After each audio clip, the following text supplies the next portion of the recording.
City Health Department. I'm shutting this kitchen down. I'm sorry, shutting it down? We're in the middle of dinner service. I'm aware. 11 violations. Closure order effective immediately. 11 violations? That's impossible. I've been in this kitchen since 6 a.m. What violations? What are you talking about? Improper protein storage, pest activity, unapproved food sources. Ensure. A black chef spends 8 years saving money, planning every detail, and building a restaurant kitchen so meticulous that a 20-year FDA veteran will later describe it as the finest he has ever inspected. 3 weeks after opening, a health inspector arrives during Friday dinner service, refuses to let the owner accompany him, and emerges with 11 violations in a kitchen that has none. The same day the restaurant is closed, an independent inspector finds 0 violations, perfect score. Every temperature correct, no pest activity, all suppliers approved, every item Patterson cited either compliant or non-existent. This is Chef Dominic Carter, 41 years old, Culinary Institute of America graduate, 15 years in professional kitchens. 3 weeks into the dream he spent 8 years building. His restaurant Carte Blanche, Elevated Southern Fusion, 23 employees, 14 of them from his own neighborhood, shut down on a Friday evening with 42 guests in the dining room. What the closure notice didn't say, the complaint that triggered the inspection was filed by Robert Hargrove, owner of Southern Table, 4 blocks away, direct competitor. The complaint letter listed violations in identical order to Patterson's citation. Patterson had called Hargrove personally the day before scheduling the inspection, and Southern Table, inspected 30 days later, failed with 12 violations, including the exact ones Hargrove had falsely attributed to Carte Blanche.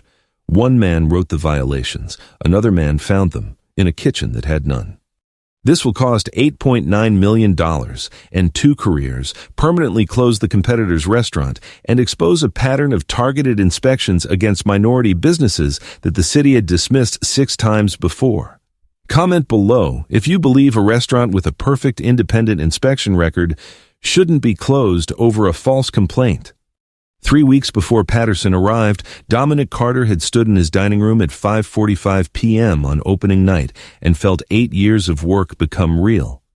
Carte Blanche was full, 64 seats, reservation list running 3 weeks ahead on opening night, the kitchen firing perfectly. His food, Elevated Southern Fusion, the cuisine of his grandmother translated through classical French technique learned over 15 years in professional kitchens, landing exactly the way he'd imagined through every shift in every kitchen that had led him here. He'd grown up in this city's historically black neighborhood watching his grandmother cook, watching the way she transformed simple ingredients into something that carried history and memory and love in every bite. He'd decided at 16 that he wanted to do that at the highest level, the Culinary Institute of America. 15 years working his way from line cook to sous chef to executive chef in restaurants that earned Michelin stars, learning classical technique in white tablecloth kitchens where he was often the only black face in the brigade. 8 years of saving, of planning, of designing every system in his kitchen with a food safety consultant before construction began, of buying every piece of equipment new and having it installed by licensed contractors, of training his staff on proper handling protocols before they served a single meal, of passing his pre-opening city inspection with 0 violations before receiving his certificate of occupancy. He'd chosen downtown deliberately, the city's premier dining district, the neighborhood where the serious restaurants lived and where the serious customers came.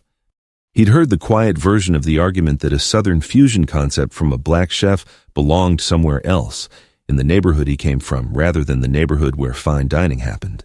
He'd heard it and opened downtown anyway. 23 employees, 14 from his own neighborhood, people who needed the work and who he'd trained personally, staff who arrived early and stayed late because the culture he'd built made them want to. The local food critic had given him 4 stars in the preview piece, the headline, "The restaurant downtown has been waiting for."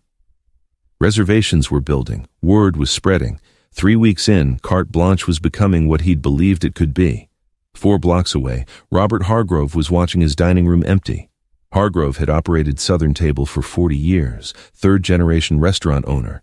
His grandfather had opened the original location. His father had expanded it. He'd inherited a downtown institution with deep roots, loyal regulars, and the comfortable certainty that his family's cuisine owned this category in this city, until 3 weeks ago. Regulars were calling to cancel reservations. Staff were hearing from former customers who'd tried the new place and weren't coming back. The reviews being written about carte blanche were the kind of reviews Southern Table hadn't received in years. Hargrove had built his business on 40 years of history. Dominic Carter was building his own food that was simply better. Hargrove picked up the phone and called the city health department. He filed a complaint under his business name, apparently not realizing the complaint would be a public record. 6 allegations: improper storage temperatures, pest activity, unapproved food sources, employee hygiene failures, improper labeling, inadequate refrigeration, everyone fabricated, written from his knowledge of what critical violations looked like. Designed to trigger immediate closure. The complaint landed on Patterson's desk. Patterson, 22-year veteran inspector who had known Hargrove personally for over a decade through restaurant industry events. Patterson, who had eaten at Southern Table at Hargrove's personal invitation. Patterson, who had 6 prior complaints from minority restaurant owners in his personnel file and a statistical pattern showing he closed minority-owned restaurants at 4 times the rate his demographic numbers predicted. Patterson called Hargrove on his personal cell the day before scheduling the inspection. 11 minutes. The call was not documented in official files. Phone records told a different story. The inspection was scheduled for Friday evening, 4:45 p.m., Friday, peak dinner service. 42 covers in the dining room, every station firing. Dominic at the pass calling tickets, managing the controlled chaos that a busy dinner service requires from its chef. Patterson walked through the front door in his city health department jacket, clipboard, official ID, the expression of a man who knew exactly what he was there to do. City health department, routine inspection. Dominic came to the front immediately. No defensiveness, no concern. His kitchen was in perfect condition, and he knew it. He'd been in it since 6 a.m. He checked temperatures personally every 2 hours and logged them. His pest control company had been in 6 days ago, 0 activity confirmed in writing. Of course, I'll walk with you. Standard practice. Owner or manager accompanies inspector to answer questions, address concerns, provide documentation. Every legitimate inspector Dominic had ever worked with operated this way. Patterson waved him off. I conduct my inspections independently. Sir, it's standard for management to accompany. I'll let you know if I have questions. Dominic watched Patterson walk into his kitchen, felt the first thread of something wrong pull through him. Not fear exactly. The particular alertness of someone who has learned to notice when situations stop making sense. He stayed at the pass, kept service running, watched Patterson move through the kitchen from what distance the dining room allowed. Watched his staff try to maintain their stations while an inspector worked around them at peak hours. Saw Patterson spend an unusual amount of time near the dry storage area. Saw him crouch near the floor in a corner that Dominic knew was spotless. Saw him checking temperature logs that were current and compliant. 45 minutes. Patterson emerged at 5:30 p.m. I'm issuing a closure order, 11 violations, several critical. The kitchen went quiet the way kitchens go quiet when something catastrophically wrong has been said. Dominic kept his voice level. Professional. 12 years of working in high-pressure environments where composure under pressure was the baseline requirement. What violations? I've been in this kitchen since 6 a.m. Our temperatures are logged every 2 hours. Our mise en place is correct. Walk me through what you found. Patterson read from his clipboard. Improper protein storage temperatures, evidence of pest activity near dry storage, unapproved food sources without documentation, employee hygiene failures, inadequate labeling on containers, refrigeration units operating below required temperatures. 5 more. Dominic listened to every item, knew each one was false, had the documentation to prove each one was false sitting in his office files, and logged in his systems in real time. Those violations don't exist. I have temperature logs showing compliance for every unit we operate. I have pest control documentation from 6 days ago. I have supplier documentation for every protein on that line. I need to see your evidence for each item. You'll receive the full written report. The restaurant is closed effective immediately pending remediation. Closed during dinner service on a Friday evening, 3 weeks after opening. You have 30 days to address violations. Standard appeal is 15 business days. 15 business days, that's 3 weeks. I have 23 employees. Patterson was already writing the closure notice, already moving toward the front door. Dominic watched him post it, watched him walk out, looked at the notice on his door, looked through the glass into his dining room where 42 people were in the middle of dinner, unaware that the kitchen that had been serving them was now officially closed. He straightened his jacket, walked into the dining room, told the guests calmly and professionally that service was being suspended due to a regulatory matter, offered complete refunds, answered their questions with the composure of someone who was already thinking about what came next while feeling what was happening right now. The last guest left at 6:15 p.m. The dining room was empty for the first time since opening night. Dominic sat at the bar in his empty restaurant, 23 employees who needed to be called. 8 years of work behind a closure notice, his grandmother's recipes in a kitchen declared unfit. He picked up his phone and called attorney Diana Washington. Washington had represented 3 clients in discrimination cases against the city. She answered on the second ring, listened for 20 minutes without interrupting. 2 things tonight. Pull every document from your opening inspection and every food safety log from the past 3 weeks. And don't clean anything that isn't a health hazard. Don't move anything. I'm hiring an independent inspector first thing tomorrow morning. I want a photographic and video record of the exact condition of your kitchen before anything changes. You think Patterson fabricated the violations? I think we're going to find out. The question is whether he was sloppy enough to leave evidence. Get some sleep. Dominic Carter had known he wanted to cook since he was 8 years old, sitting in his grandmother's kitchen in the south side of the city, watching her transform simple ingredients into something that made people feel known and cared for and at home. She cooked the food of the Black American South, not as nostalgia, as living tradition, as the accumulated wisdom of generations of people who had learned to make extraordinary things from what they were given. His parents wanted him to be an engineer, stable, technical, respectable. He respected their reasoning and disagreed with their conclusion.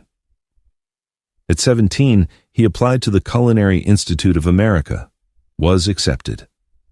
Arrived as one of a small number of black students in a program dominated by people who had grown up eating in the restaurants he was learning to cook in. He learned classical French technique, learned it completely. Not to abandon his grandmother's food, but to understand it in a new language, to be able to articulate in professional terms what she had done intuitively for 60 years. He graduated with honors and went directly to work in a kitchen that held 2 Michelin stars, 15 years, line cook to sous chef to executive chef, 3 different restaurants, 3 different cities, always learning, always building the technical foundation that would support what he wanted to eventually do. The kind of career that looks like delayed gratification, but is actually preparation. He came home at 33 with enough experience and enough saved capital to begin planning. 8 years of planning, because he was going to build something that deserved to last and he wasn't going to leave anything to chance. He hired a food safety consultant before he hired a contractor, designed the kitchen systems before he designed the dining room, trained his staff before he opened the doors, passed his pre-opening inspection with 0 violations, did everything that someone with nothing to hide does when they know they're going to be held to a higher standard than their neighbors.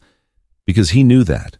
Knew it with the clarity that comes from being black and professional in spaces where the standards shift depending on who's being measured. Knew that his kitchen would be scrutinized more carefully than kitchens 4 blocks away that had operated for 40 years on the assumption that nobody would look too closely. He was right about the scrutiny.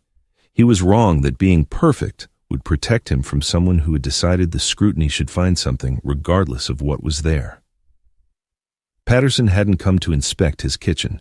He'd come to confirm what Hargrove had already written. Dr. Marcus Reed arrived at 8 a.m. the following morning with a camera crew, temperature gauges, swab testing kits, and 20 years of FDA inspection experience. Washington had hired him the previous evening with one instruction: document everything and find everything that exists, not everything that should exist. Reed spent 3 hours, methodical. Photographed every storage unit, every refrigeration temperature gauge, every labeled container, every corner of the dry storage area where Patterson had claimed pest activity. swabbed surfaces, pulled supplier documentation, reviewed employee hygiene records, checked equipment certifications, 0 violations, perfect score.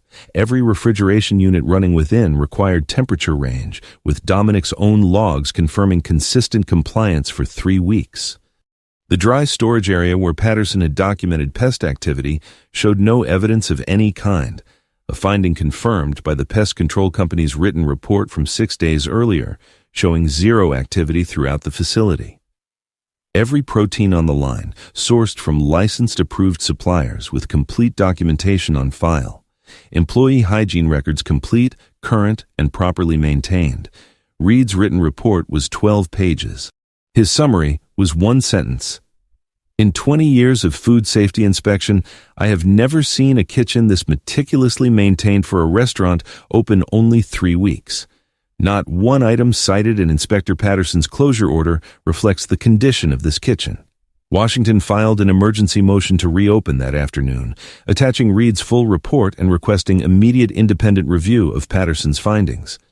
She simultaneously filed a public records request for the original complaint that had triggered the inspection. The complaint came back within 48 hours, filed under the name of Southern Table Restaurant, Robert Hargrove, 4 blocks from Carte Blanche, direct competitor, 3 pages of specific alleged violations. Washington laid Hargrove's complaint letter beside Patterson's inspection citation on her desk. The violations were listed in the same order, used some of the same language. Hargrove had written a script. Patterson had performed it. She hired an investigator to pull phone records.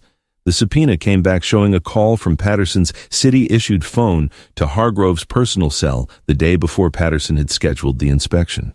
11 minutes. The call appeared nowhere in Patterson's official inspection documentation. Washington called Dominic. We have the complaint letter. Hargrove filed it under his restaurant's name. The violations in his letter match Patterson's citation in order and language, and Patterson called him personally the day before the inspection.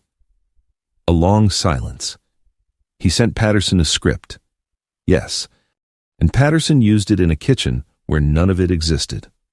Within 72 hours of Washington filing her emergency motion, the story had reached the local press through a leak from within the health department, with a junior inspector who had worked alongside Patterson for 3 years, providing background information about Patterson's pattern and the 6 prior complaints that had been dismissed without investigation. The City Hall's official records became the foundation of the case as investigators worked through Patterson's full inspection history, finding a statistical pattern so clear that the racial bias expert Washington retained described it in her report as among the most unambiguous documented cases of disparate regulatory enforcement I have encountered in 15 years of civil rights research. Patterson had conducted inspections of 67 restaurants in his assigned district over the previous 6 years, issuing closure orders to 31 of them, with 24 of those 31 being minority-owned establishments despite minority-owned restaurants representing only 41% of the restaurants in his district. A closure rate for minority establishments running at 4 times the statistical expectation, and a pattern that had generated 6 prior complaints from minority restaurant owners, all dismissed by Supervisor Walsh without independent review or statistical analysis. The 6 prior complainants were contacted by Washington's investigator, and all 6 agreed to provide statements, each describing a version of the same experience. An inspection triggered by unclear circumstances, a refusal to allow owner accompaniment, violations cited that the owner disputed, and a complaint to Walsh that was dismissed within days without any apparent review of the underlying evidence. Patterson's personal phone records showed contact with Hargrove on 3 separate occasions in the 2 weeks before the inspection, not just the pre-scheduling call, but 2 earlier calls that investigators would later argue reflected the development of the plan rather than its mere execution, establishing premeditation that elevated the conspiracy claim and increased the criminal exposure for both men. Southern Table was inspected by a different inspector 30 days after Carte Blanche's closure, following Washington's countercomplaint, which attached the private investigator's 3-day observation documentation of actual kitchen conditions visible through service windows and delivery entrances. The inspection found 12 violations, 5 critical. Improper protein storage temperatures, pest activity throughout the kitchen, employee hygiene documentation absent, food sourced from unapproved suppliers without documentation, refrigeration units operating below required temperatures. Every critical violation found at Southern Table matched a violation Hargrove had falsely attributed to carte blanche in his complaint letter. The kitchen that had written the script had been performing it for years on its own premises while successfully deflecting regulatory attention through a relationship with the inspector whose job was to find it. Southern Table was closed the same afternoon. Hargrove's 40-year downtown institution shuddered by the violations he had attributed to his competitor.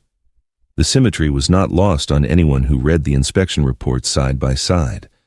Within 6 weeks, the investigation had expanded to include potential criminal charges against both Patterson and Hargrove, with the city attorney's office reviewing the evidence for false official report charges against Patterson and fraudulent complaint charges against Hargrove, and the state attorney general opening a separate investigation into the health department's pattern of dismissing bias complaints without investigation. 8 weeks after the closure, Washington filed suit. Carter versus City Health Department, Inspector Gerald Patterson, Supervisor Linda Walsh, Robert Hargrove, and Southern Table Restaurant. Claims included racial discrimination, civil rights violation under 42 U.S.C. Section 1983, false official report, tortious interference with business, conspiracy between Hargrove and Patterson, malicious prosecution, defamation through public closure notice, intentional infliction of emotional distress, and lost business damages. Washington built the presentation around 3 columns displayed simultaneously throughout the trial. Column 1, Hargrove's complaint letter filed before any inspection occurred. Column 2, Patterson's inspection citation produced during the inspection. Column 3, Dr. Reed's independent findings documented the same day as the closure. Columns 1 and 2 matched, violations listed in identical order, language overlapping in 4 of the 6 critical items. Column 3 showed none of them. 1 man wrote the violations. 1 man found them. A 20-year FDA veteran found nothing. The jury looked at those 3 columns for a long time before testimony began. Dr. Marcus Reed testified first. Every violation Patterson cited was either completely absent from this kitchen or fully compliant with current health code. The protein storage temperatures he cited as critical violations were within acceptable range. The pest activity he documented did not exist. The pest control company's written report from 6 days earlier confirms 0 activity throughout the facility. Every food source he cited as unapproved was sourced from licensed suppliers with complete documentation on file. Patterson did not find violations in this kitchen. He brought them with him. Racial bias expert Dr. Angela Washington testified about Patterson's statistical pattern. Inspector Patterson's closure rate for minority-owned restaurants is 4 times higher than his closure rate for comparable white-owned establishments over 6 years. This disparity is statistically impossible to attribute to chance. This case is not an isolated incident. It is the clearest documented example of a pattern that this department has permitted to continue by dismissing 6 prior complaints without investigation. Restaurant industry expert James Chen testified about the deliberate nature of the inspection's timing and method. Arriving at peak dinner service on a Friday evening, refusing management accompaniment, issuing immediate closure rather than remediation notice for violations that subsequent inspection found non-existent, these choices created the most damaging and most visible closure possible for a 3-week-old restaurant. The reputational damage from a closure notice visible to passing pedestrians during peak weekend service goes far beyond the days of physical closure. Some of those customers never returned. Hargrove's cross-examination produced the 3-column moment the jury had been waiting for. Washington. Mr. Hargrove, the complaint you filed lists improper protein storage temperatures as the first violation. Inspector Patterson's citation lists improper protein storage temperatures as the first violation. Dr. Reed found protein storage temperatures in full compliance. How did you know in advance what Inspector Patterson was going to find? Hargrove. I heard things in the industry. Washington. You heard things. Exhibit 22 shows 3 phone calls between you and Inspector Patterson in the 2 weeks before this inspection. What did you discuss? Hargrove. Industry matters. Washington, your restaurant was inspected 30 days after carte blanche was closed. You received 12 violations, 5 critical, including improper protein storage temperatures, pest activity, and unapproved food sourcing, the same violations you alleged against carte blanche. Were those violations present in your kitchen on the day you filed your complaint against Chef Carter? Hargrove's attorney objected. The judge overruled. Hargrove stared at the table. Patterson's cross-examination was equally conclusive. Washington. In the past 6 years, you issued closure orders to 31 restaurants. 24 were minority-owned. Minority restaurants represent 41% of your district. How do you explain a 77% minority closure rate? Patterson, I inspect what I find. Washington, Dr. Reed found nothing in Chef Carter's kitchen. Same kitchen, same day. What did you find that he didn't? Silence. Washington, did Robert Hargrove tell you what to find in Carte Blanche's kitchen before you ever set foot in it? Patterson looked at the table. Washington placed the 3 columns on the screen one final time. One man wrote the violations. You found them. A 20-year FDA veteran found nothing. There are only 2 possible explanations. Either you fabricated what Hargrove wrote, or you found things that don't exist. Which is it? The jury deliberated 3 hours. Liable on all counts. 14 months after the closure, settlement reached. $8.9 million. $2.9 million to Dominic Carter for civil rights violations, lost revenue, emotional distress, reputational damage, and defamation. $3 million in punitive damages against the city health department and Patterson personally. $3 million from Robert Hargrove and Southern Table for tortious interference, conspiracy, and defamation. Patterson, terminated from the city health department, cannot work as licensed health inspector in the state.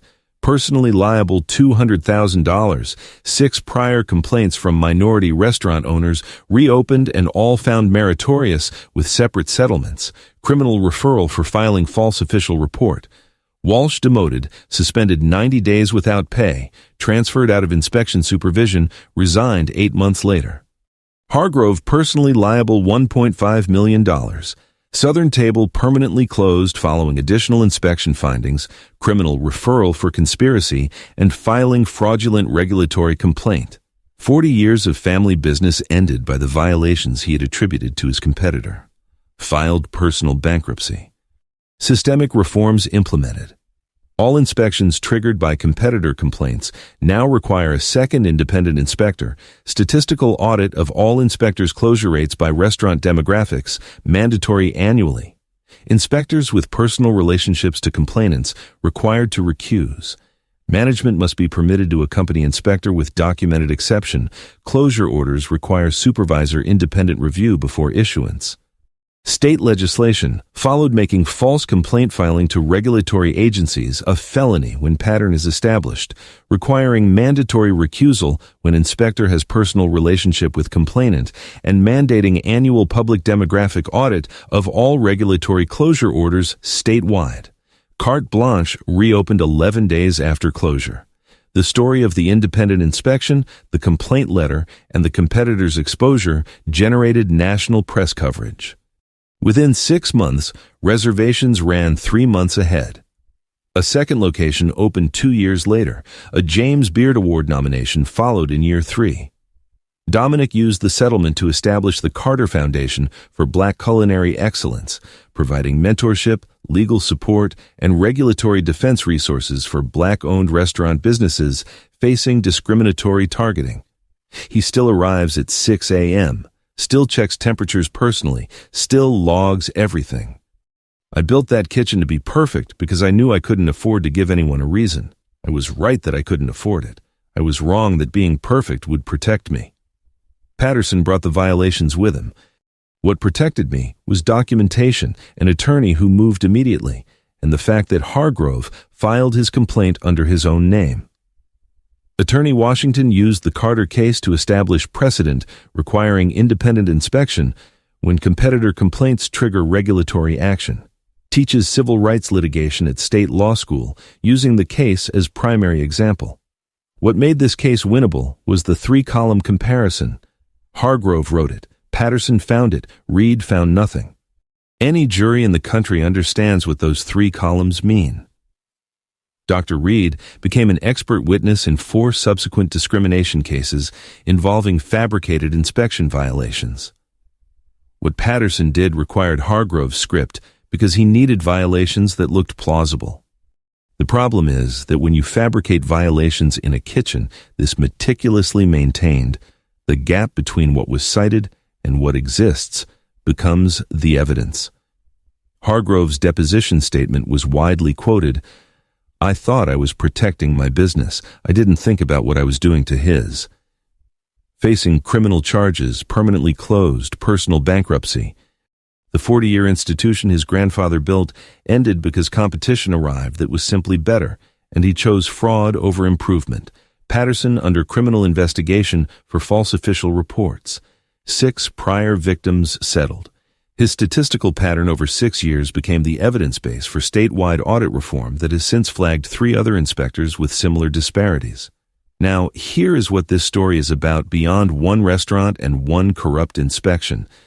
Dominic Carter did everything right, hired a consultant before opening, bought new equipment, trained his staff before service began, passed his pre-opening inspection with 0 violations, documented everything, and none of it protected him from a system where one inspector with a personal relationship to a competitor could walk into a perfect kitchen and write whatever he'd been told to write.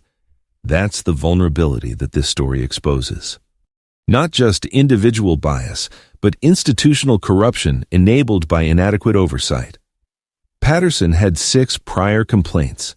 6 minority restaurant owners had told the health department that something was wrong. All 6 were dismissed without statistical analysis, without independent review, without anyone pulling the pattern that would have been obvious in the numbers.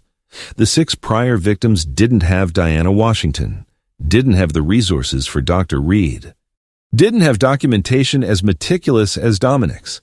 Their businesses paid the price of a pattern that the system refused to see because seeing it would have required admitting it existed. Here is what this means practically. If you own a business, document everything. Not because documentation guarantees protection, but because documentation is the difference between a case you can prove and a story you can only tell. Dominic's temperature logs, his pest control records, his supplier documentation, his food safety consultant's pre-opening report, each of those was a column in the 3-column comparison that won his case. Without them, Reed's perfect inspection score is powerful but incomplete. With them, it's conclusive. If you work in regulatory roles, understand that the complaints you dismiss without investigation don't disappear. They accumulate. They become the pattern evidence in the lawsuit that costs your agency millions and ends your career. Walsh dismissed 6 complaints that collectively established Patterson's bias beyond statistical doubt. Her dismissals weren't protection, they were evidence. And if you are Hargrove, if you are someone watching competition arrive and feeling the instinct to reach for connections rather than improvement, understand what you are choosing. Hargrove had 40 years of history in this city. 40 years of customers, 40 years of goodwill. He traded all of it for a phone call to a corrupt inspector. His restaurant closed for the violations he attributed to his competitor. His grandfather's business ended because he chose fraud over the harder work of being better. Dominic Carter's food was better. That was the whole story. A competitor who was losing because the competition was superior decided to use the regulatory system as a weapon rather than improve his kitchen. And the kitchen he was trying to close passed a perfect inspection the same day his complaint closed it. 3 questions. Should Patterson face criminal prosecution for filing false official reports, not just termination? Should the 6 prior victims whose complaints were dismissed receive not just settlements, but public acknowledgement that the system failed them? And what does it say about regulatory oversight when a statistical pattern this clear was visible in the data for 6 years before anyone looked? But here is the question that matters most. Hargrove had a choice. When Carte Blanche opened and customers started coming, he could have looked at his own kitchen, could have asked why his food wasn't bringing people back, could have invested in improvement rather than destruction. At some point, he decided that it was easier to close Dominic's restaurant than to become competitive with it. He closed instead. His own violations closed him. His own script, performed in Dominic's perfect kitchen, found nothing there and everything here. Justice doesn't always work this cleanly. This time it did. Carte Blanche is booked 3 months ahead. The Carter Foundation has supported 47 businesses in 2 years. Dominic's grandmother's recipes are being served in a James Beard-nominated kitchen. The closure notice was on the door for 11 days. What it couldn't close was what Dominic had actually built. Thank you for watching. I will see you in the next story.